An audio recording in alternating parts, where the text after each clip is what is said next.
Silakan duduk, Tuhan memberkati. Selamat siang saudara-saudara.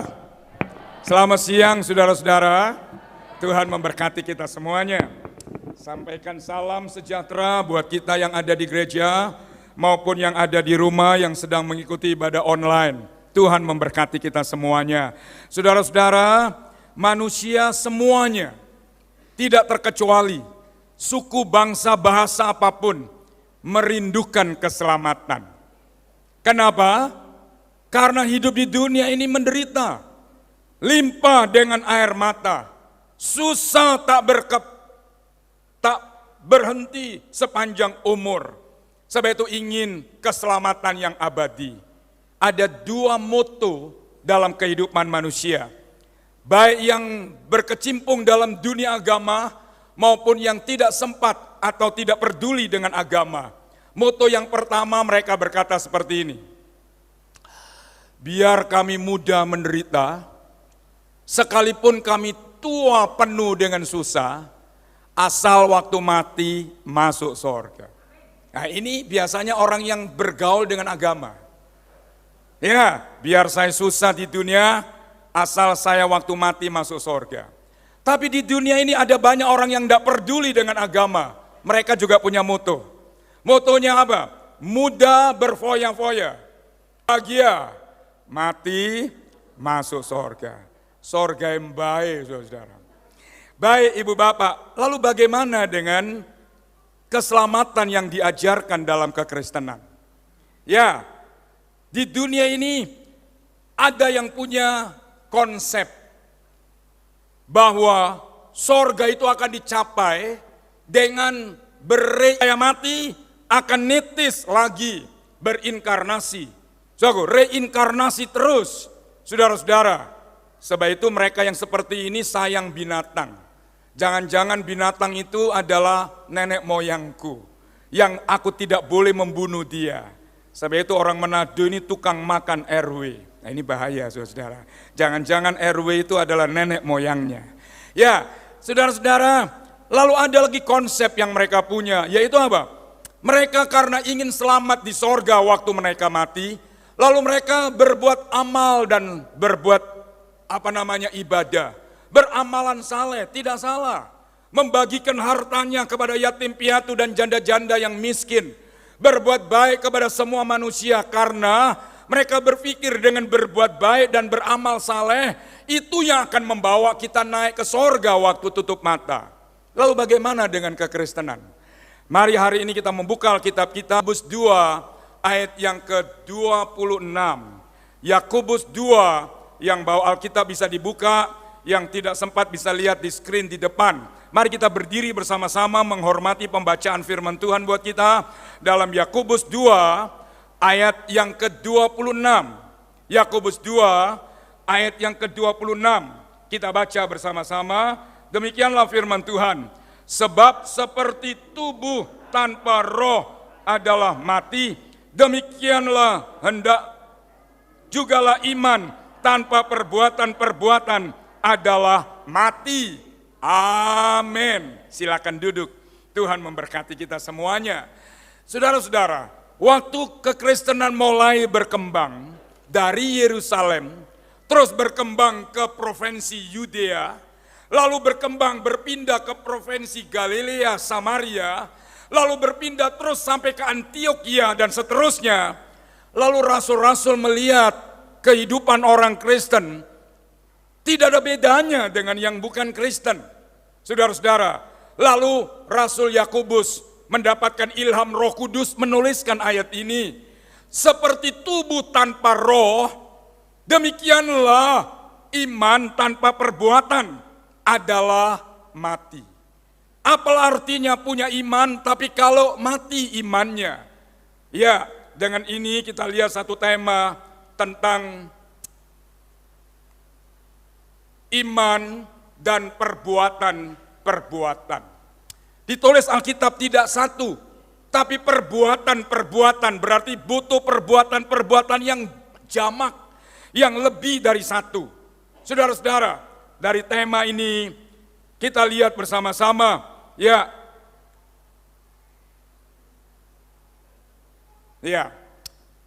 Oh, kok sudah di sini? Sorry ya.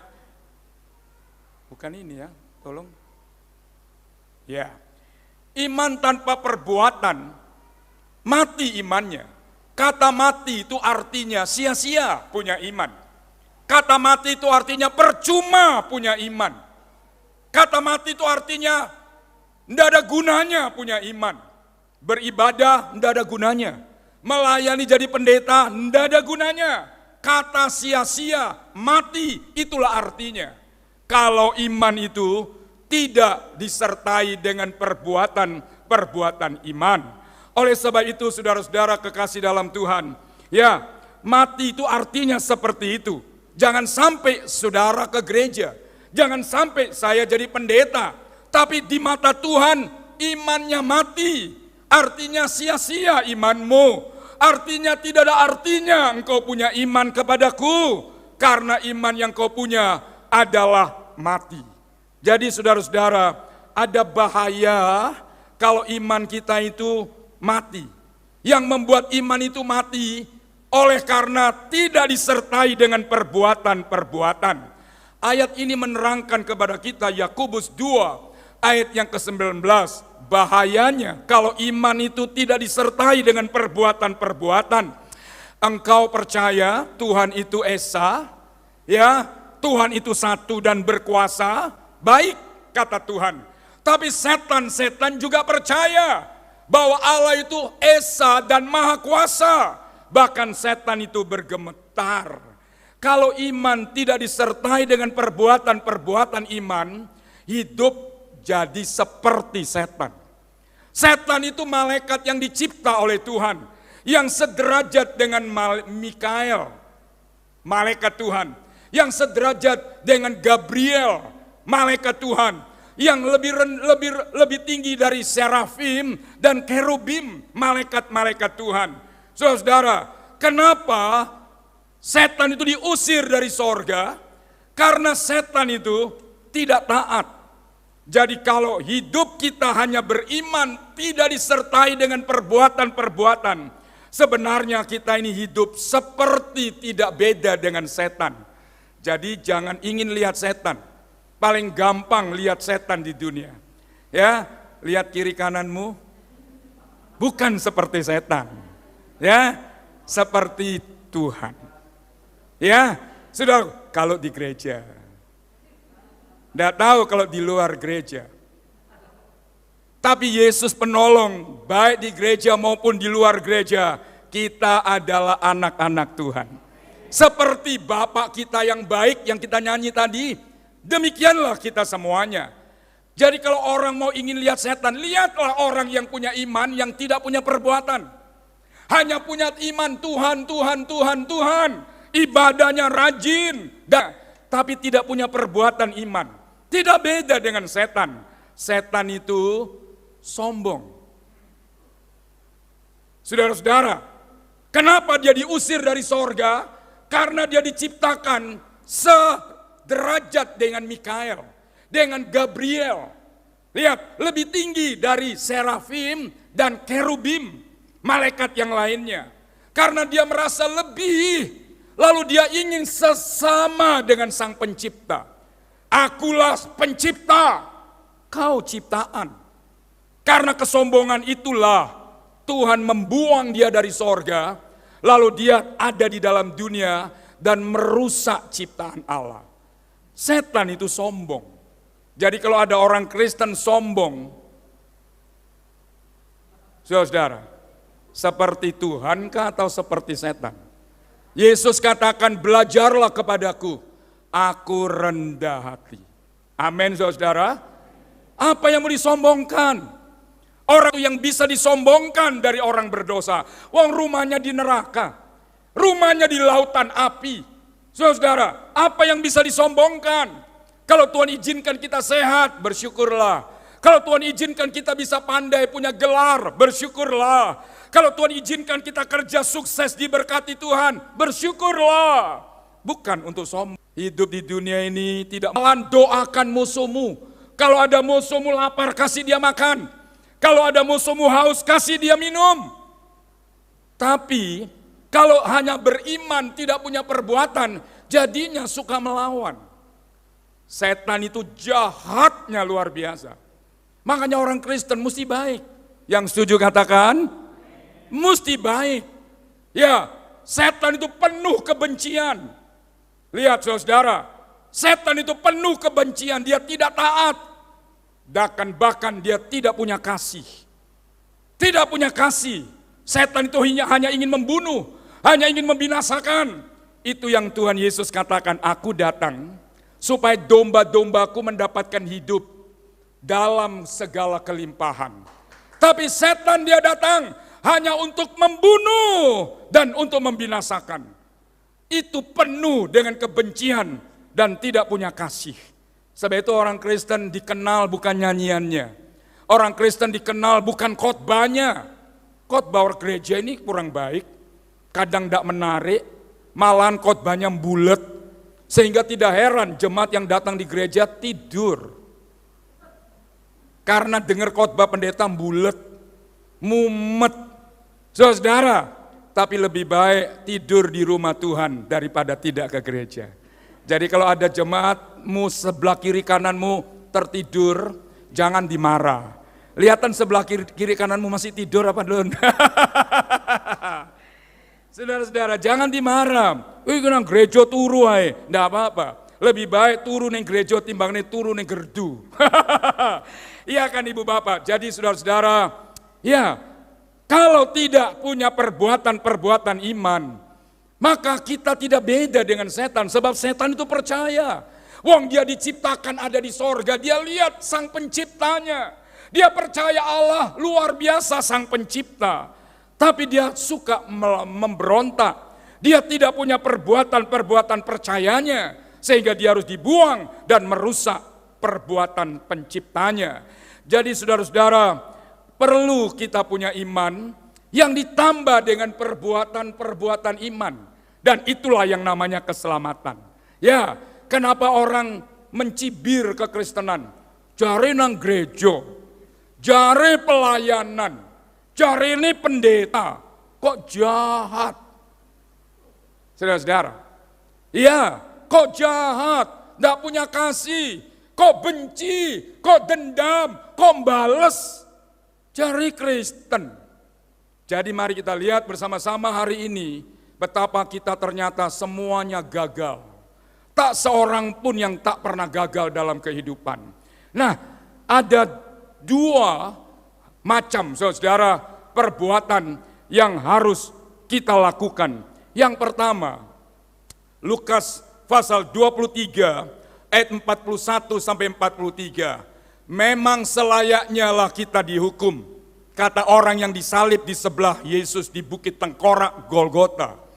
Sebab kita menerima balasan yang setimpal dengan perbuatan kita. Tetapi orang ini, Yesus yang disalib di sebelah kita, tidak ada sesuatu yang salah dalam dirinya. Ayat berikutnya, ya, tidak bisa keluar. Nah, lalu ia berkata, Yesus, ingatlah akan aku apabila engkau datang sebagai raja. Kata Tuhan Yesus yang sedang tersalib tersebut, lalu berkata, aku berkata kepadamu, sesungguhnya hari ini bukan besok. Kekristenan itu merupakan sesuatu yang pasti, bukan mudah-mudahan. Kalau besok itu belum pasti. Kalau besok itu masih mudah-mudahan. Hari ini engkau dan aku ada di dalam Firdaus. Keselamatan di dalam kekristenan itu adalah selamat bukan karena perbuatan. Ada dua orang yang sedang disalib pada waktu Yesus disalib di bukit tengkorak yang bernama Golgota. Mereka adalah orang penjahat. Kenapa penjahat mesti disalib?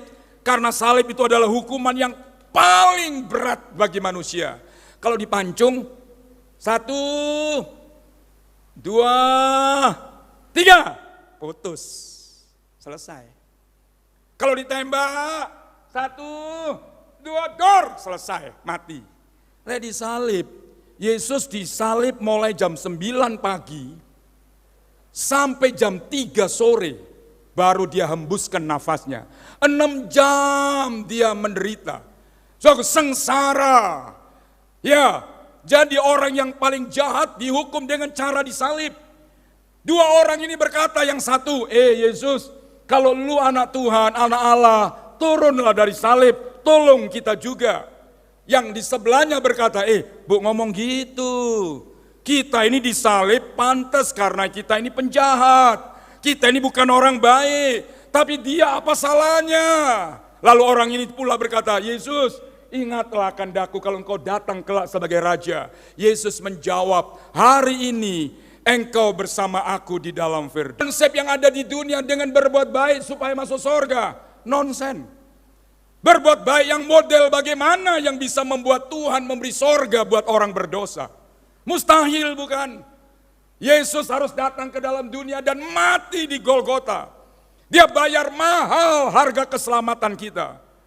Sebab itu, saudara-saudara, kenapa kita ke gereja? Kenapa saya jadi pendeta? Sebagai ucapan terima kasih Tuhan sudah menyelamatkan kita. Yang setuju katakan? Sebab itu kalau ada orang Kristen tidak pernah ke gereja, ini orang tidak tahu kamsya.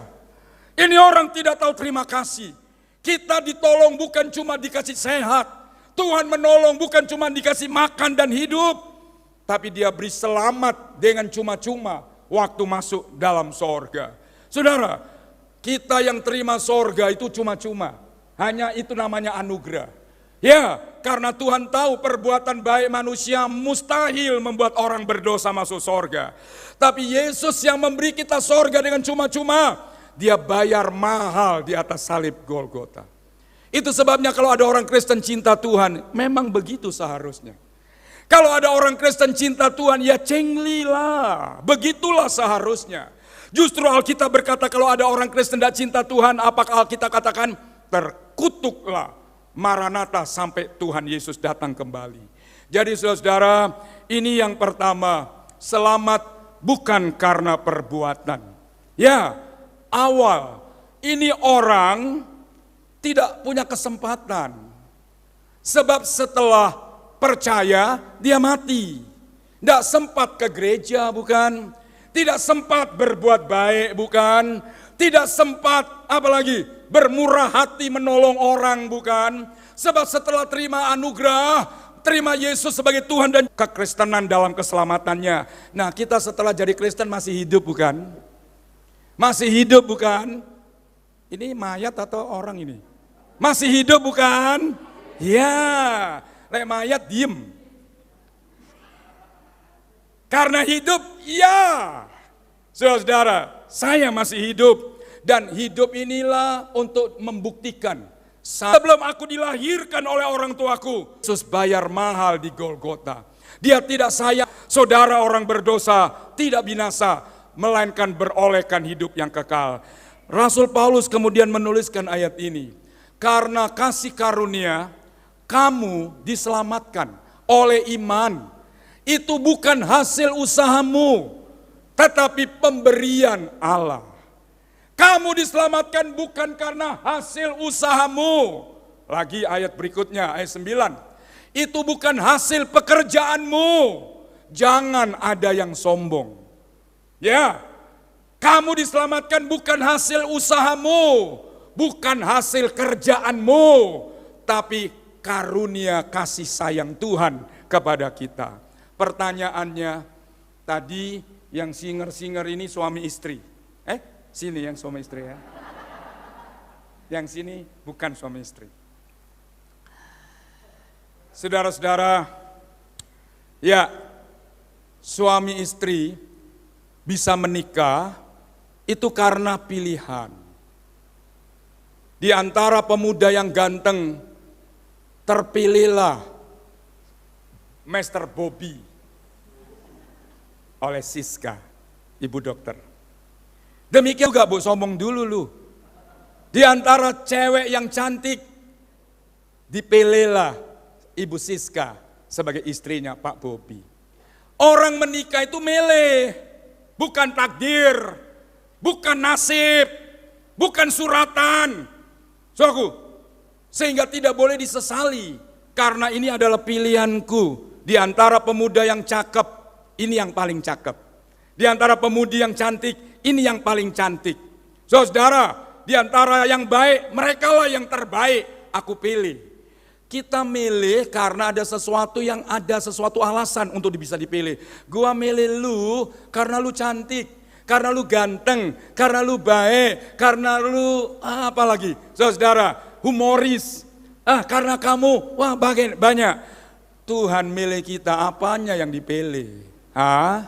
Orang berdosa, Alkitab menulis dari kepala sampai bawah penuh dengan luka yang berbau. Ada yang mau duduk dengan orang yang luka sekujur tubuhnya yang sedang berbau? Tidak ada orang yang mau. Itulah saya, itulah saudara di hadapan Tuhan. Orang berdosa tidak ada yang baik dalam dirinya. Bau dan busuk. Tapi kenapa Tuhan pilih? Di antara orang berdosa saya dipilih. Saudara dipilih, dijadikan anaknya untuk dibawa pulang ke rumahnya di dalam surga yang mulia. Oh, itulah anugerah. Bukan karena saya berbuat baik, bukan karena saya punya agama, bukan karena saya suka beramal saleh, enggak. Saudara, justru itulah kasih sayang, kasih Tuhan. Inilah yang Tuhan mau. Oleh sebab itu berbuat baik itu perlu terhadap sesama. Tapi kalau berbuat baik demi supaya masuk surga, nonsens, mustahil, enggak mungkin. Nanti kita akan lihat apakah orang Kristen tidak perlu berbuat baik. Ya tadi itu temanya. Iman dan perbuatan-perbuatan. Itulah keselamatan. Kenapa? Karena kita masih hidup. Kalau setelah kita terima Yesus lalu mati, hari ini engkau bersama aku dalam Firdaus. Tapi setelah kita beriman kita masih hidup, bukan? Kita masih bernafas. Itu sebabnya perlu iman ditambah dengan perbuatan-perbuatan baik. Kapan kita bisa berbuat baik? Kalau kita dengar firman. Karena ukuran orang baik itu bukan manusia. Oh dia baik, gua mau seperti dia. Oh dia benar, gua mau seperti dia. Oh dia, ukurannya baik itu adalah ukuran yang di dalam firman Tuhan memberitahukan kepada kita. Berbuat baik agar supaya selamat itu pasti mustahil. Sebab itu kasihan, tadi kita nyanyikan namanya Yesus. Tidak ada nama di bawah kolong langit yang di dalam nama itu orang berdosa diselamatkan. Tidak ada buku, kitab suci yang berani mengucapkan kalimat itu. Alkitab kita menuliskan itu. Tidak ada nama lain di bawah kolong langit yang di dalam nama itu orang berdosa diselamatkan. Kecuali di dalam nama Yesus. Yang setuju katakan. Sebab itu jangan Yesus ditukar dengan uang. Jangan Yesus ditukar dengan pekerjaan. Jangan Yesus ditukar dengan pacar ataupun apapun yang ada di dunia ini. Karena Yesus adalah harta yang tak ternilai yang menjadi milik kita semuanya. Karena keselamatan adalah suatu anugerah. Ini bagian kita yang pertama. Saudaraku, selamat bukan karena perbuatan. Ya, namun karena kita masih hidup. Yang kedua ini kita mau lihat. Yakobus 2, hai manusia bebal, maukah engkau mengakui sekarang bahwa iman tanpa perbuatan adalah iman yang kosong. Tadi iman yang mati. Sekarang diberitahu lagi iman yang kosong. Lalu lanjut, bukankah Abraham bapak kita dibenarkan karena perbuatan-perbuatannya ketika ia mempersembahkan Ishak anaknya di atas mezbah? Kamu lihat bahwa iman bekerja sama dengan perbuatan-perbuatan dan oleh perbuatan-perbuatan itu imannya menjadi sempurna. Yang kedua, konsep keselamatan dalam kekristenan, bahwa tidak akan ada selamat bila tanpa ada perbuatan-perbuatan iman. Jangan cuma mengaku saya percaya Yesus, setan juga percaya Yesus Tuhan. Tapi setan tidak punya perbuatan, sehingga jahat terus jahat, sombong terus sombong, benci terus benci, dendam terus dendam. Kristen apa ini? Saudara-saudara, sebab itu hari ini kita menghadap perjamuan kudus. Kita datang, Tuhan, aku banyak kegagalan.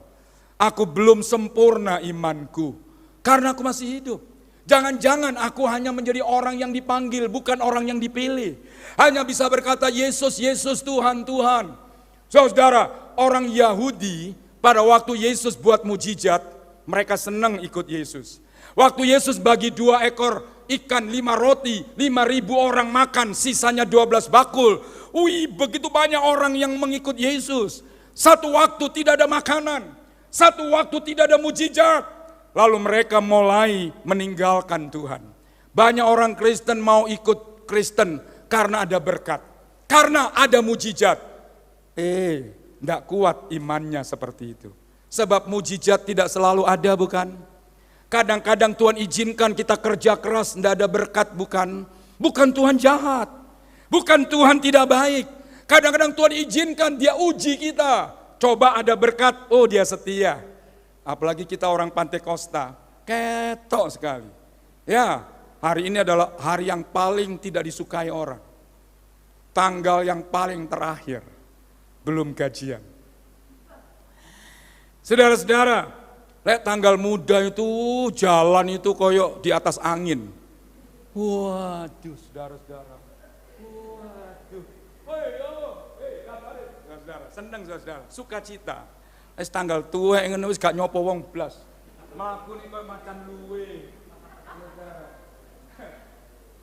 Saudara-saudara, kekristenan itu penuh sukacita. Haleluya, karena sukacita Tuhan itu kekuatan kita. Ya, Tuhan milih kita, apanya yang dipilih. Bahkan untuk memilih kita dia bayar mahal, gila ini. Tidak ada ini, tapi itu yang Yesus lakukan. Demi memilih saya orang berdosa untuk diselamatkan.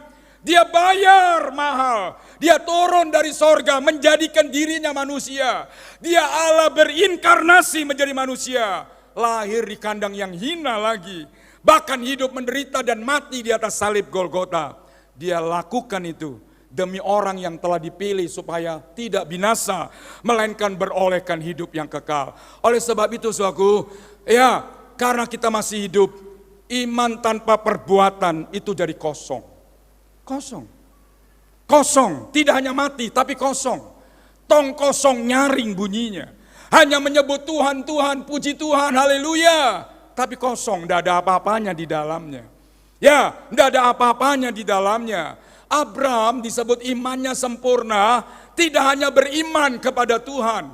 Ya, itu sebabnya dia keluar dari Ur Kasdim pergi ke tanah Kanaan. Dan di tanah Kanaan, dia Tuhan suruh menyerahkan anak yang tunggal bernama Ishak untuk dikorbankan. Oleh karena ketaatannya, Abraham disebut sahabat Allah dan imannya menjadi sempurna. Ada seorang bernama Nuh.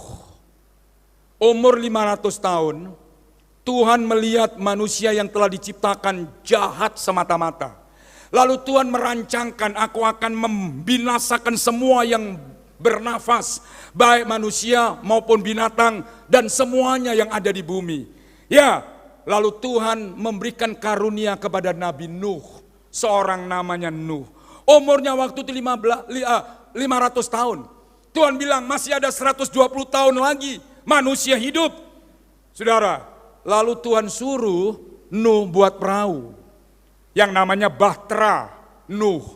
Saudara-saudara, apalah artinya Nuh percaya Tuhan beriman, tapi kalau dia tidak taat, Nuh buat perahu di atas gunung, panjangnya 300 hasta, artinya 150 meter.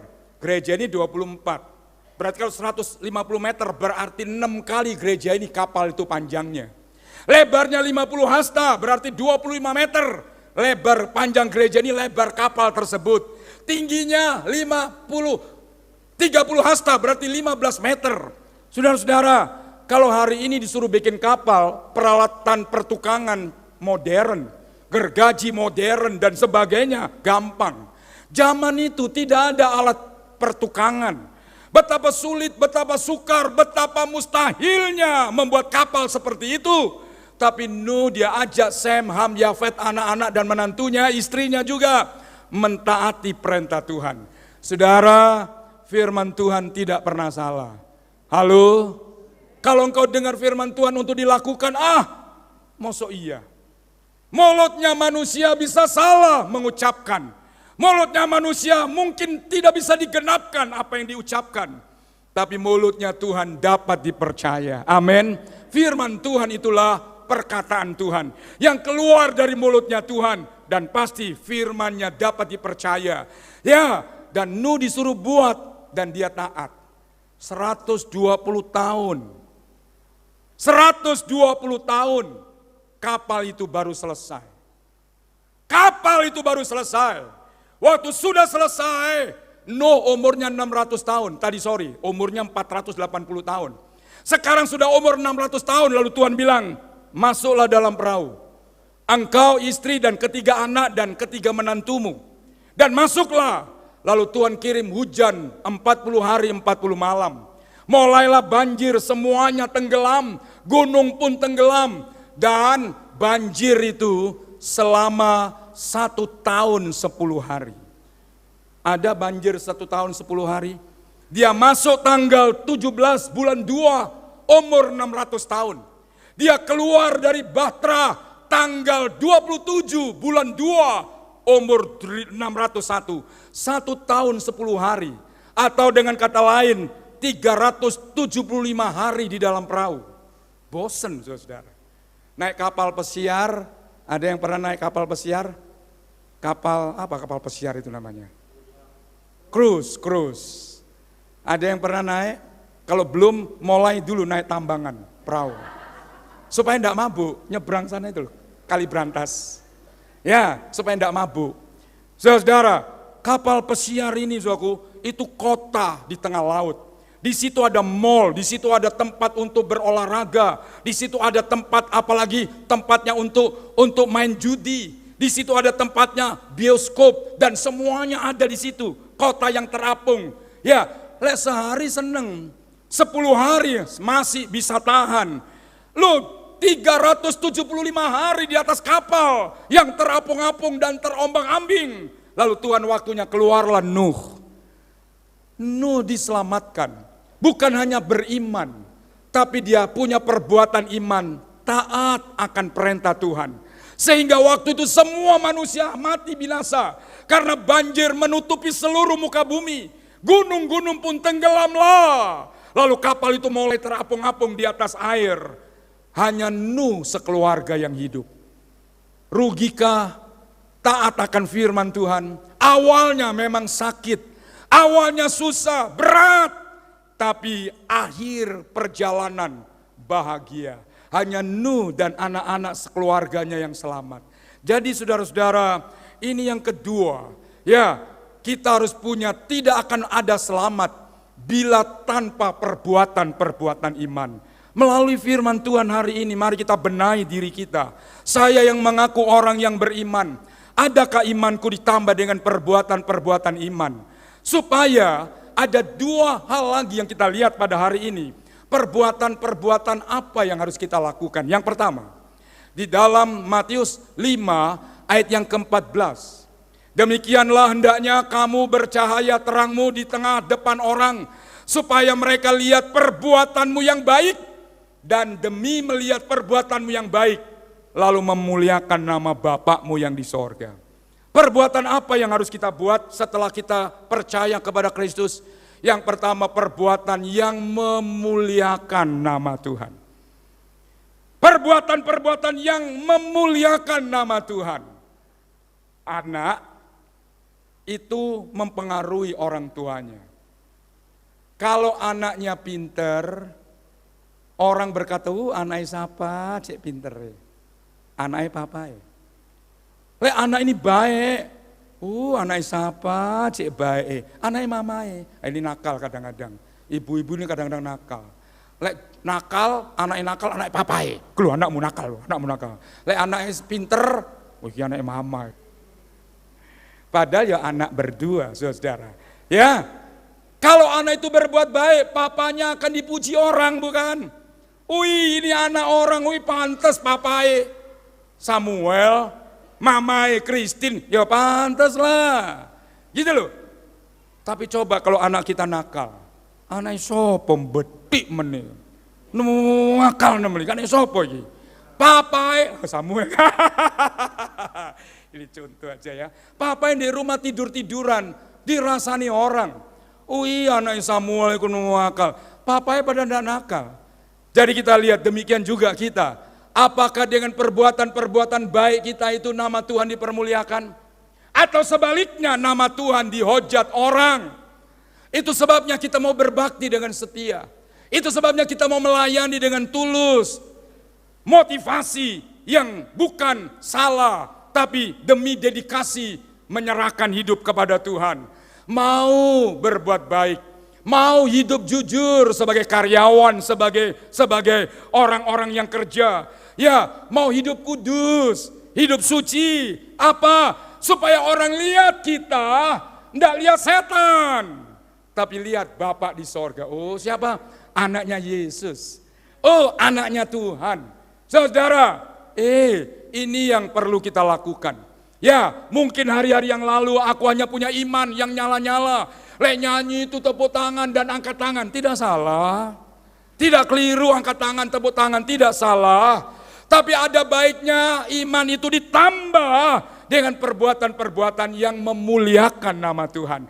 Sehingga waktu saya tepuk tangan, orang puji Tuhan. Waktu saya lompat puji, menari-nari, orang memuliakan Bapa kita di sorga. Sehingga nama Yesus dimuliakan. Inilah tidak boleh tidak lakukan. Lakukanlah perbuatan semua yang memuliakan nama Tuhan. Coba kalau saya tidak jujur. Apa itu perbuatan yang memuliakan nama Tuhan? Kalau saya jahat, kalau saya medit, Tuhan katakan orang yang murah hati akan mendapatkan kemurahan. Saudara-saudara, dan itu diajarkan lewat firman untuk kita, supaya kita dibentuk jadi anak yang baik, jadi anak yang memuliakan bapak dan ibunya. Saudaraku, ini yang tidak boleh tidak dilakukan. Tambahilah imanmu dan iman kita semua dengan perbuatan-perbuatan iman yang memuliakan nama Tuhan. Yesus melihat orang banyak, dia berkata, hendaklah terangmu bercahaya-cahaya di tengah dunia yang gelap, supaya orang melihat perbuatan-perbuatanmu, lalu memuliakan Bapakmu yang di sorga. Saudara rindu memuliakan nama Tuhan Yesus? Berbuatlah yang baik. Berbuatlah dengan perbuatan-perbuatan iman yang memuliakan nama Tuhan. Yang kedua, 2 Korintus 4 ayat yang kedua, dan ini mesti kita hindari. Kami, kata Paulus, menolak semua perbuatan yang tersembunyi, yang memalukan. Kami tidak berlaku licik dan tidak memalsukan firman Allah. Sebaliknya, kami menyatakan kebenaran, dan dengan demikian kami menyerahkan diri kami untuk dipertimbangkan oleh semua orang di hadapan Allah. Yang kedua yang tidak boleh kita lakukan, apa itu? Perbuatan-perbuatan yang memalukan nama Tuhan. Yang diistilahkan perbuatan yang tersembunyi. Kenapa orang melakukan secara sembunyi-sembunyi? Karena malu dilihat orang. Karena takut dilihat orang. Ya, karena tidak senang dilihat orang. Kita adalah anak-anak terang. Kata Rasul Paulus, kita adalah surat yang terbuka, yang bisa dibaca oleh semua orang. Biarlah hidup kita dibaca oleh semua orang. Dan orang yang membacanya dan menemukan, ini anak Bapa sorgawi. Kita menjauhi perbuatan yang memalukan nama Tuhan. Apa itu? Banyak. Saudara, yang ada di dalam gelap, ada dulu namanya nyanyian, dan orang Kristen juga nyanyi. Pacarku gelap apa? Sapi apa ya? Pacar gelapku apa? Sevia, bukan sapi. Oh, bukan sapi, Sevia. Ah ya, tapi saya roba sapi gitu saudara. Kekasih gelapku. Loh, punya kekasih boleh. Yang enggak boleh punya kekasih gelap. Artinya enggak bisa terang-terangan di depan umum. Itu kekasihnya disembunyikan. Dan itu mempermalukan tidak hanya nama Tuhan. Kita juga malu. Kalau ketahuan orang malu. Gitu loh, tidak hanya diri kita, keluarga ikut malu. Sebab itu hari ini kita menghadap perjamuan kudus. Kita minta ampun Tuhan aku selalu seringkali melakukan perbuatan-perbuatan yang bukan memuliakan nama Tuhan, tapi justru menjadikan diri kita mempermalukan nama Tuhan, mempermalukan nama keluarga, mempermalukan diriku sendiri. Ya, saudara-saudara kekasih Tuhan, semua itu mempermalukan. Menyebutnya saja kita malu. Menyebutnya saja kita malu. Satu waktu Daud jatuh dalam perzinahan dengan istri tentaranya bernama Batseba. Tentaranya bernama Uria dibunuh di medan perang. Istrinya ditiduri. Lalu kemudian dia sadar. Dia ditegur oleh Nabi Nathan dan dia menyesal. Dia berkata, Tuhan, aku mau sembunyi dari hadapan-Mu. Kalau aku sembunyi di dasar laut, ternyata Engkau di situ. Kalau aku sembunyi di atas gunung yang paling tinggi, ternyata Engkau juga di sana. Kalau aku sembunyi di dalam kegelapan yang paling kelam, ternyata Tuhan juga ada di situ. Sehingga mbojai aku sembunyi. Tidak ada gunanya aku melarikan diri dari Tuhan. Sehingga Alkitab berkata, berbahagialah orang yang membuka kesalahannya kepada Tuhan, karena Tuhan mengasihi dia. Hari ini mari kita mau membuka diri kita, sehingga kita nyanyi-nyanyian terkenal itu. Selidiklah akan daku, ya Allah. Selidikilah Tuhan. Orang lain tidak tahu, temanku tidak tahu, suamiku, istriku tidak tahu. Siapa orang tidak tahu yang aku lakukan dalam kegelapan. Khususnya HP hati-hati. Kalau istri tidak boleh lihat HP suami, ini perlu dipertanyakan. Kalau tidak ada apa-apa, kenapa lu takut? Apalagi HP dikasih password. Kalau tidak ada apa-apa, lihat. Malah tunjuk tagihan-tagihan.